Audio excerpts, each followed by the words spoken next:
Hey, it's Brendon, and have you ever wondered why sometimes you don't stick to your word? You break commitments, you show up late, you don't deliver what you promised, or because of all of that, somebody gets mad at you and you find yourself backpedaling or feeling like you're not living in integrity, or people tell you you're not.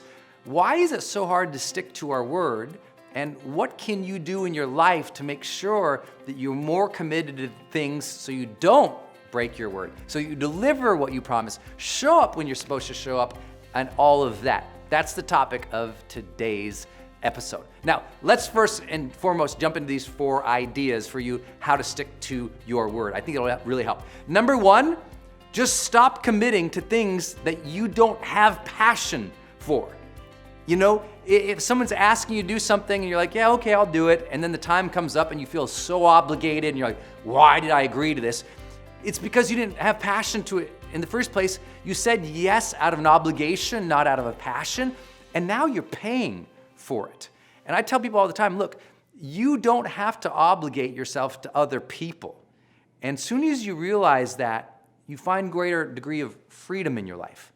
Start committing to only those things where you feel a passion, a calling, a real desire to serve. I tell people all the time, and it's not super popular when I say it, but I think it's accurate. It's not your job to save everybody. It's not your job to solve all the train wrecks in other people's lives. So you don't have to say, yes, I'll handle that for you because they messed up. It's really important that if you say yes to somebody, it's because you want to. Otherwise, defer it and say, you know what, somebody else could do that. You know what, that's not for me. Learning to turn down opportunities, sometimes even if they're good, will help you better stick to your word. I think too many people, they break their word not because they're not good people, but because what they do is they take on too much. They fill their plate with all of these commitments from all these people, and then they realize as they filled their plate with so many commitments to other people, they can't even go towards the things that they want in their life. They can't even handle their own responsibilities, let alone trying to solve other people's stuff. So be wary of committing yourself to other people to solve their problems or to projects that you aren't passionate about. Because if you can focus on that, learning to say no, then later on you won't have to say sorry. Okay? Number 2, big idea. Always respect other people's time, energy, efforts, as much as you respect and want to protect your own. Your time is not more valuable than other people's. It took me a long time to realize that, especially as I started building a team and a big company, a big organization. Some of you were with us last week when we had 2,000 people at High Performance Academy live, our live training in San Diego. I've been blessed to reach a lot of people, and sometimes it's easy to believe, oh wait, I got to be there to be the guy on camera, and I forget that other people's time is as valuable. I know we're all guilty of that, and then sometimes we have to apologize for it. So what I'm here to say to you is, remember, everybody has a story. Everybody has a to-do list that day. Everybody has a priority. You canceling on other people so nonchalantly is not a positive character trait. I know that's hard to say, but I was lucky. People told me that early on in my career, and it meant a lot to me. I was like, okay, I got to respect other people's time here. But what's happened is we're in a culture right now where so many people, because they're comfortable breaking their own commitments, they allow other people to break their other commitments. Nobody's setting any standards, and now we're all so used to it because, right, it's so easy to cancel on somebody. You just pick up your phone, sorry, can't make it.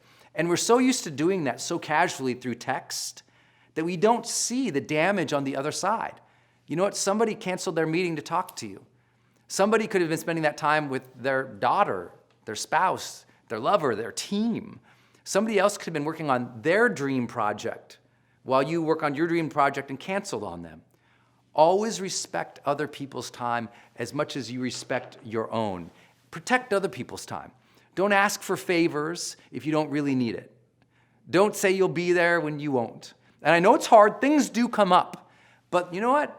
If you're always saying, well, I'm sorry these things came up, and you're always making excuses, at some point, you're not owning your life, and you're not being responsible for your day and your schedule over a period of time. Sure, yes, Things do come up sometimes. But if you consistently finding yourself texting people, fibs, well, this came up, sorry, then it's time to revisit how much you respect other people's time.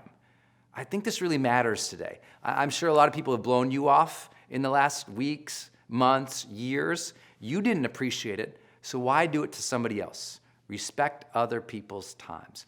Third big idea, and I love this one, know your payoff. Sometimes we say yes to a lot of things, even though they're good ideas, but we forget what our payoff is, why we said yes to it, so now we cancel, and we don't follow through with our word because we forget to remind ourselves about our why. Why did we commit to that? Oh, right, we could see this payoff over there. It totally makes sense.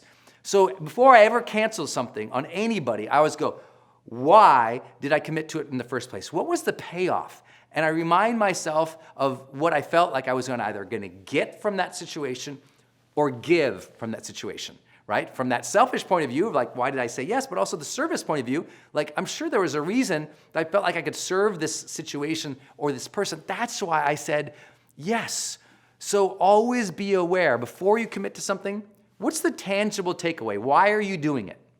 And once you've committed and before you cancel anything, say, number one, okay, did I commit to this for the right reasons? Number two, am I respecting their time? Number three, OMG, why should I still do this? What's the payoff? For my character? Why should I still do this? What's the payoff? For them? Why should I still do this? What's the payoff for my legacy? In other words, convince yourself why not to cancel by reconnecting with what you could get or what you could give. Fourth big idea. This is huge, and you know this from the retail world. Hey, look, you break it, you buy it. Take this into your own commitments. If you break the meeting, if you break your word, if you don't deliver when you said you were going to, you don't show up when you do, then you buy back their favor. What do I mean by that? You send them something. You send them either a very kind audio message, voice message, very kind email. You send them something in the mail if you missed a big meeting. You send them apologies. You show them some flowers. I mean, I know this sounds silly, but you need to repair the damage. You're not taking into account how much damage is happening in other people's lives when you steal their time away. And over a period of time, you steal a person's time 1, 2, 3, 4 times, you know what? At some point, they're going to say, fool me once, shame on you. Fool me twice, shame on me.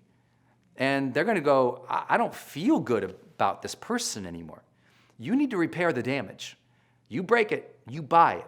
You got to buy back your character, your reputation, your integrity with an act of kindness, an act of generosity, an act of attrition. Just say, you know what? I'm really sorry about this.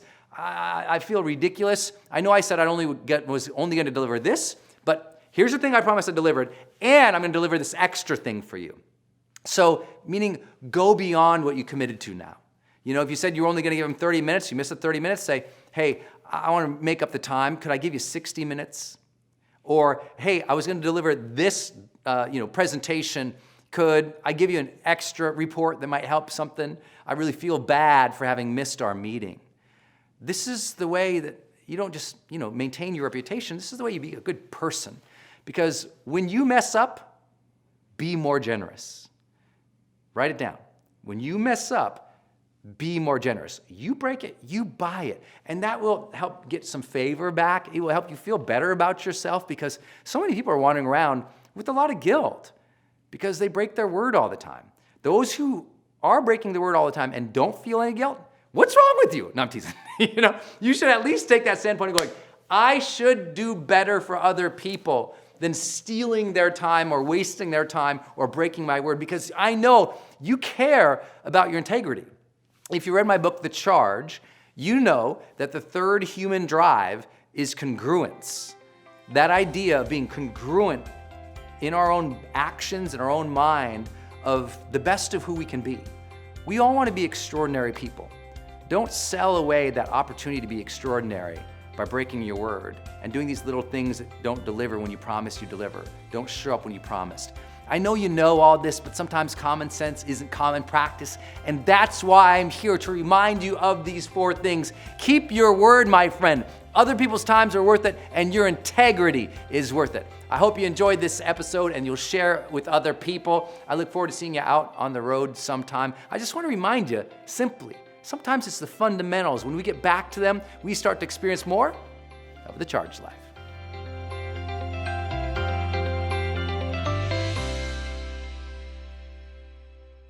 Hey, my friend, it's Brendon. I hope you enjoyed this episode. Do me 2 favors. Number 1, subscribe to this channel so that you continue to get updates every time I release new training for you.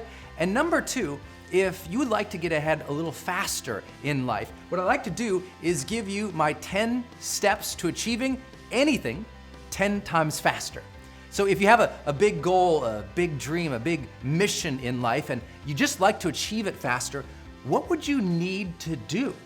You know, this is exactly what I keep next to my computer or next to my bed, and every time I have a big dream, a big goal, I open it up and I kind of use this as my checklist to get ahead faster. Because you and I both know if you're gonna be more effective or more productive, or you are gonna achieve your goals and your dreams faster, you're gonna have to switch your perspective a little bit on achievement itself.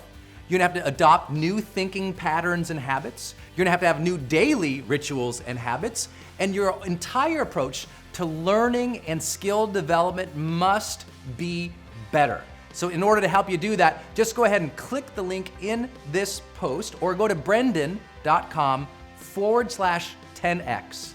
That's Brendon, BRENDON.com/10x. And you can download this guide for free. Just tell me your name and email. I'm happy to email that to you for free. The same guide I use to achieve any goal or dream faster. Thanks for tuning in. Until I see you next time, go out there every single day of your life, live fully, love openly, and make your difference today.